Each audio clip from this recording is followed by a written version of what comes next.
നമസ്കാരം. ശബരിമല കേസ് വീണ്ടും മറ്റൊരു തലത്തിലേക്ക് മാറുകയാണ്.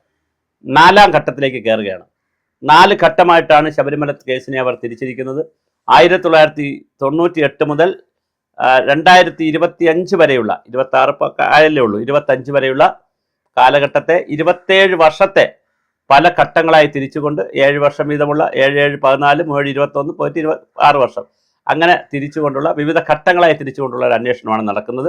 4ാം ഘട്ടത്തിലായിരിക്കും ഉന്നതരായിട്ടുള്ള എല്ലാവരെയും ചോദ്യം ചെയ്യുക. ആ 4ാം ഘട്ട ഉന്നതരിൽ സോണിയാഗാന്ധിയുണ്ട്, അതുപോലെ തന്നെ മുഖ്യമന്ത്രി പിണറായി വിജയനുണ്ട്, വാസവൻ മന്ത്രിയുണ്ട്. പ്രശാന്തിനെ ആൾറെഡി ചോദ്യം ചെയ്ത് കഴിഞ്ഞ് ചിലപ്പോൾ ഒരു റൗണ്ടോട് ചോദ്യം ചെയ്യും. കടകംപള്ളി സുരേന്ദ്രനെ ചോദ്യം ചെയ്ത് കഴിഞ്ഞ് ചിലപ്പോൾ ഒരു റൗണ്ടോട് ചോദ്യം ചെയ്യും. ആന്റണി MP വരാൻ സാധ്യതയുണ്ട്. അടൂർ പ്രകാശ് MP വരാൻ സാധ്യതയുണ്ട്. സാധ്യതയല്ല, തീർച്ചയായും ചോദ്യം ചെയ്യും അവരെ എല്ലാം മൊഴിയെടുക്കാൻ. അതുപോലെ തന്നെ ഇനി പല പേരുകൾ, ഇപ്പം തന്നെ 180-ലധികം ആളുകളെ, 200ഓളം ആളുകളെ ചോദ്യം ചെയ്ത് കഴിഞ്ഞു ആൾറെഡി. അപ്പോൾ ചെറിയ പണിയല്ല SIT ചെയ്യുന്നത്. അതുകൊണ്ടായിരിക്കാം SITയെ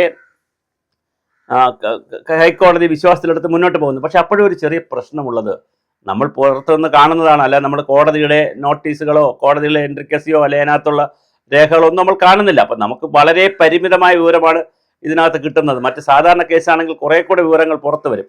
ഇത് ഓപ്പൺ കോടതിയിലല്ല നടക്കുന്നത്, എല്ലാം ക്ലോസ്ഡ് കോടതിയിലായതുകൊണ്ട്, അടച്ചിട്ട മുറിയിലായതുകൊണ്ട് വളരെ പ്രയാസമാണ് കാര്യങ്ങൾ പുറത്തു വരാൻ. എന്നാൽ പോലും വന്നിരിക്കുന്നതനുസരിച്ച് ചില നോട്ടുകളുടെയും ചില ബിറ്റ് പരിപാടികളുടെയൊക്കെ അനുസാരത്തിൽ കിട്ടുന്ന വിവരം വെച്ചിട്ട് നമ്മളെ ഗോവർദ്ധനും ഭണ്ഡാരിയും പിന്നെ ഉണ്ണികൃഷ്ണനും കൂടെ മാത്രമാണ് ഈ ഗൂഢാലോചന നടത്തി എന്നുള്ള നിലയിലേക്ക് കാര്യങ്ങൾ ചുരുങ്ങിയാൽ തീർച്ചയായിട്ടും മറ്റുള്ള വൻപൻ സ്രാവുകളെ എന്തിനാണ് ജയിലിലിട്ടിരിക്കുന്നത്, എന്തിനാണ് അവർക്ക് ജാമ്യം കൊടുക്കാതിരിക്കുന്നത്, അവർക്കിതിൽ എന്താണ് പങ്ക്? ഒരു ഒപ്പിട്ടത് കൊണ്ടോ, ഒരു ഫയലിൽ ഒരു കുറി എഴുതിയത് കൊണ്ടോ, അല്ലെങ്കിൽ പ്രസിഡന്റ് അയച്ച ഫയലൊന്ന് ഒപ്പിട്ട് കൊടുത്തത് കൊണ്ടോ ഉള്ള 2 ദേവസ്വം ബോർഡ് മെമ്പർമാരെ ഇട്ടേക്കേണ്ട കാര്യമില്ല. അപ്പോൾ ഇവർക്കുള്ള പങ്ക് എന്താണ്? ഇവർ ഈ ഗൂഢാലോചനയിൽ പങ്കെടുത്തിട്ടുണ്ടോ? ഇവർക്ക് സ്വർണത്തിന്റെ പങ്ക് കിട്ടിയിട്ടുണ്ടോ? ഇവരുടെ അറിവോടുകൂടിയാണോ സ്വർണം കൊണ്ടുപോയിരിക്കുന്നത്? തന്ത്രിയുടെ അറിവ് എന്താണ്? തന്ത്രി അറിയാതെ അവിടെ നിന്ന് കട്ടളയും പാളിയും സകല സാധനങ്ങളും എടുത്തുകൊണ്ട് പോകാൻ പറ്റുന്നത് എങ്ങനെയാണെന്ന് ഒരു വലിയ ക്ഷേത്രത്തിൽ നിന്ന്, അതും അവിടെ പകലാണ് എടുത്തിരിക്കുന്നത്. പാതിരാത്രി കള്ളന്മാർ വന്ന് ഇരുട്ടത്ത് അടിച്ചുകൊണ്ട് പോയതല്ല. ഓഫ് സീസണിൽ പാതിരാത്രി വന്ന് കഥവ് വെട്ടിപ്പൊളിച്ചോണ്ട് പോയതല്ല, പണ്ട് കത്തിച്ചതുപോലെ. അതല്ല, 50-ൽ കത്തിച്ചതുപോലെ ആ കഥയല്ലല്ലോ.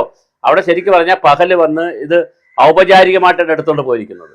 ഔപചാരികമായി കണക്കുകൾ വെച്ചുകൊണ്ട് എടുത്താണ് ഉണ്ണികൃഷ്ണൻ പോറ്റി കൊണ്ടുപോയിരിക്കുന്നത്. അപ്പോൾ അത് എവിടെ കൊണ്ടുപോയി? തൊണ്ടി മുതൽ ഇതുവരെ കണ്ടുപിടിക്കാൻ പറ്റിയിട്ടില്ല. അപ്പോൾ എങ്ങോട്ടാണ് ഇത് കൊണ്ടുപോയത്? ഏത് രാജ്യത്താണ് പോയത്? ഇനി മറ്റ് സംസ്ഥാനങ്ങളിലാണോ പോയത്? ഇത് ഉരുക്കി മാറ്റിയിട്ടുണ്ടോ, അതോ അതുപോലെ കൊണ്ടുപോയി വിറ്റോ? ഇതൊന്നും ഒരു ധാരണയില്ല. അതിനിടയിലാണ് ഇന്ന് CBIയുടെ കേസ് CBI അന്വേഷിക്കണം എന്ന് പറഞ്ഞുകൊണ്ട് രാജീവ് ചന്ദ്രശേഖരൻ്റെ ആപ്ലിക്കേഷൻ ഇന്ന് വന്നിട്ടുണ്ട്. അത് ഇന്ന് വൈകുന്നേരം ഉച്ചയ്ക്ക് ശേഷം എടുക്കുന്നുണ്ട്. അതിൻ്റെ റിസൾട്ടും വരും. ED ആൾറെഡി വന്നു കഴിഞ്ഞു. ശബരിമലയിൽ ED മണി ലോണ്ടറിങ് പോലുള്ള കാര്യങ്ങളൊക്കെ ED അന്വേഷിച്ചു കഴിഞ്ഞു. അപ്പോൾ സ്വാഭാവികമായിട്ടും ഇത് വൻപൻ സ്രാവുകളിലേക്ക് പോകേണ്ട ഒരു സമയമായി. അങ്ങനെ വൻപൻ സ്രാവുകളിലേക്ക് പോകുമോ എന്നറിയില്ല. പക്ഷേ 4ാം ഘട്ടത്തിൽ എല്ലാ സ്രാവുകളെയും കീഴടക്കും, എല്ലാ സ്രാവുകളെയും ചോദ്യം ചെയ്യും. അതിന് ഡൽഹിയിൽ പോയി സോണിയാഗാന്ധി ആണെങ്കിലും ആന്റണി ആണെങ്കിലും അതുപോലെ തന്നെ പിന്നെ അടൂർ പ്രകാശിനെ ആണെങ്കിലും വാസവനെ ആണെങ്കിലും പിന്നെ പ്രശാന്തിനെ ഒന്നുകൂടെ വേണമെങ്കിലും ആരെ വേണമെങ്കിലും ചോദ്യം ചെയ്യാം, അല്ലെങ്കിൽ ചോദ്യം ചെയ്യും എന്നുള്ളൊരു വളരെ സീരിയസ്നെസ്സിലാണ് SIT നിൽക്കുന്നത്. അതിനുള്ള സമയവും സാഹചര്യവും SITക്ക് കൊടുത്തിട്ടുണ്ട്. അതുകൊണ്ട് തന്നെ തീർച്ചയായും ഈ വമ്പൻ സ്രാവുകളെ ചോദ്യം ചെയ്യുമെന്ന് തന്നെ നമുക്ക് പ്രതീക്ഷിക്കാം. നമുക്കറിയേണ്ടത് 2 കാര്യങ്ങളാണ്. 1, തൊണ്ടി മുതൽ എത്ര, അതെവിടെ? 2, ആരൊക്കെയാണ് ഇതിനകത്ത് ബന്ധപ്പെട്ടിരിക്കുന്നത്? അത് സ്രാവുകൾ എത്ര, ഉന്നതന്മാരെത്ര, ദൈവതുല്യർ എത്ര പേരുണ്ട്?